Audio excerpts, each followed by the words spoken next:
मुरादाबाद जिला महिला चिकित्सालय स्थित आदर्श टीकाकरण केंद्र की प्रथम वर्षगांठ के अवसर पर सोमवार को जिला महिला अस्पताल के सभागार में स्वास्थ्य विभाग एवं जेएसआई के सहयोग से मीडिया ब्रीफिंग का आयोजन किया गया। कार्यक्रम की अध्यक्षता जिला अधिकारी डॉक्टर राजेंद्र कुमार पेंसिया ने की, जबकि महापौर विनोद अग्रवाल विशिष्ट अतिथि के रूप में उपस्थित रहे। जिला अधिकारी ने बताया कि उत्तर प्रदेश सरकार की पहल के तहत 25 मई 2025 को जिला महिला चिकित्सालय में आदर्श टीकाकरण केंद्र की स्थापना की गई थी, जिसने सफलतापूर्वक 1 वर्ष पूर्ण कर लिया है। केंद्र का उद्देश्य बच्चों, गर्भवती महिलाओं एवं अन्य लाभार्थियों को सुरक्षित, गुणवत्तापूर्ण और सुविधाजनक टीकाकरण सेवाएं प्रदान करना है। उन्होंने बताया कि केंद्र में आधुनिक टीकाकरण कक्ष, बच्चों के लिए आकर्षण प्ले एरिया, उच्च गुणवत्ता वाला कोल्ड चेन कक्ष, धात्री माताओं के लिए पृथक स्तनपान कक्ष, आरामदायक प्रतीक्षालय तथा सुव्यवस्थित सेवा व्यवस्था उपलब्ध है। स्थापना के बाद से अब तक यहाँ 6284 बच्चों एवं 4040 गर्भवती महिलाओं का सफलतापूर्वक टीकाकरण किया जा चुका है। जिला अधिकारियों ने कहा कि जिला महिला अस्पताल स्थित यह केंद्र सप्ताह के 7 दिन रविवार सहित टीकाकरण सेवाएं उपलब्ध करा रहा है, जिससे नौकरी पेशा अभिभावकों और व्यस्त परिवारों को विशेष सुविधा मिल रही है। उन्होंने बताया कि 14 वर्ष पूर्ण कर चुकी तथा 15 वर्ष से कम आयु की किशोरियों को सर्वाइकल कैंसर से बचाव के लिए निःशुल्क HPV वैक्सीन लगाई जा रही है। उन्होंने मीडिया से अपील की है कि खसरा, रूबेला उन्मूलन अभियान, HPV वैक्सीन की सुरक्षा एवं 28 जून से शुरू होने वाले पल्स पोलियो अभियान का व्यापक प्रचार प्रसार किया जाए। उन्होंने कहा कि सभी का सामूहिक प्रयास है कि ये सुनिश्चित करेगा कि कोई भी बच्चा, गर्भवती महिला अथवा पात्र किशोरी जीवन रक्षक टीकों से वंचित न रहे। कार्यक्रम का समापन समय पर टीकाकरण, बच्चों, किशोरियों और समाज की सुरक्षा का सबसे प्रभावी उपाय संदेश के साथ हुआ। माननीय प्रधानमंत्री महोदय के द्वारा पूरे देश में कुल 4 वर्ग बताए जाते हैं। एक महिला, दूसरा किसान, तीसरा युवा और चौथा निर्धन। तो जो मॉडल टीकाकरण केंद्र है वो विशेष रूप से ऐसा वर्ग जो सभी सुविधाओं से वंचित रह जाता है और जिसका टीकाकरण अनिवार्य है, उनके लिए आरंभ किया गया। क्योंकि हमारे यहाँ बताया गया है कि पहला सुख निरोगी काया।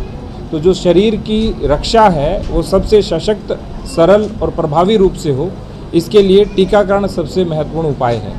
टीकाकरण हमारे शरीर की सुरक्षा कवच के रूप में रहता है और ढाल का काम भी करता है।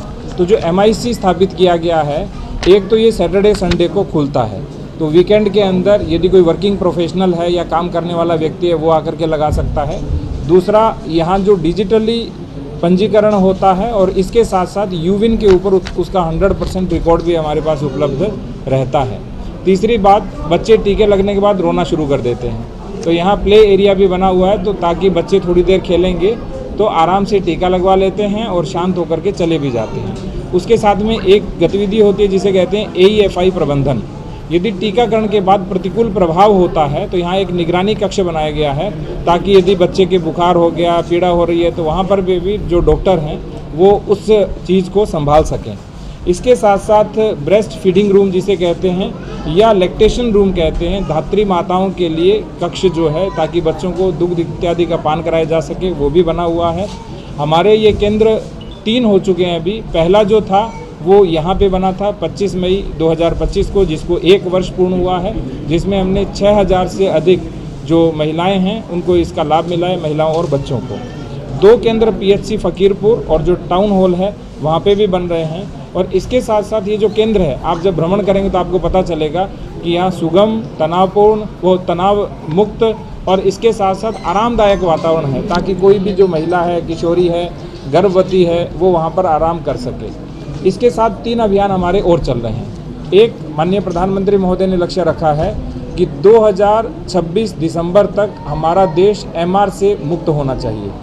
तो इसमें हम सबको सहयोग करना है कि MR का जो टीकाकरण है वो 2 बार लगता है, एक 9 महीने के ऊपर और दूसरी जो इसकी खुराक होती है वो खुराक होती है 16 से 24 माह की आयु के ऊपर।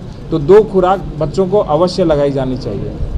दूसरा, HPV वायरस, जिसके बारे में अभी माननीय जिला पंचायत अध्यक्षा ने भी आपको बताया, ह्यूमन पेपिलोमा वायरस, जो सर्वाइकल कैंसर से बचाव के लिए होता है। बहुत महंगी वैक्सीन होती है, लेकिन माननीय प्रधानमंत्री महोदय के द्वारा इसे पूरे देश में उपलब्ध करवाया जा रहा है उनके निर्देश के ऊपर।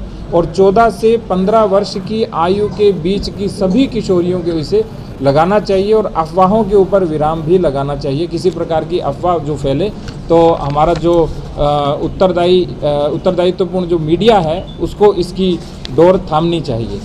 चौथी जो चीज़ है, पुनः 28 जून से पोलियो का अभियान शुरू हो रहा है। भारत पहले चेचक से मुक्त हुआ, बाद में पोलियो से मुक्त हुआ और अभी भी 5 वर्ष की आयु तक के बच्चों को 2 बूंद खुराक इसलिए पिलाई जा रही है ताकि भविष्य में किसी प्रकार का जो पोलियो का संक्रमण है वो न हो। इसमें एक एक व्यक्ति की सहभागिता जरूरी है। आपकी सहभागिता, हमारी सहभागिता, माननीय जनप्रतिनिधियों की सहभागिता और जनता की सहभागिता। इसमें एक शब्द आता है, उसे कहते हैं हर्ड इम्यूनिटी, सामाजिक प्रतिरक्षा। यदि एक एक व्यक्ति ने ये वायरस लगा लिया, वो वायरस का टीका लगवा लिया है, तो भविष्य में इस वायरस के संक्रमण को फैलने का कोई चांस नहीं रहता। यदि एक भी बच गया और यदि वो व्यक्ति को संक्रमण हो गया तो भविष्य में समाज के अंदर ये वायरस फैल सकता है। इसीलिए इम्यूनाइजेशन जो हमारी रोग प्रतिरोधक क्षमता उसे भी बढ़ाता है और सबसे बड़ी बात, इसे दवाई भी और कड़ाई भी इस नारे के साथ लगाना चाहिए, अनुशासन के साथ लगाना चाहिए कि जिस समय पे आपको लगाना है वो लगाया जाना चाहिए।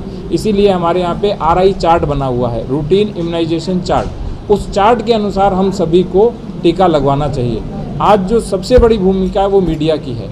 मीडिया प्रेरक भी है, मीडिया जानकारी भी देता है और कई वेब फैमिलीज़ हैं हमारे यहाँ पे जो वैक्सीनेशन अवॉइडेबल बिहेवियर जिनमें पाया जाता है।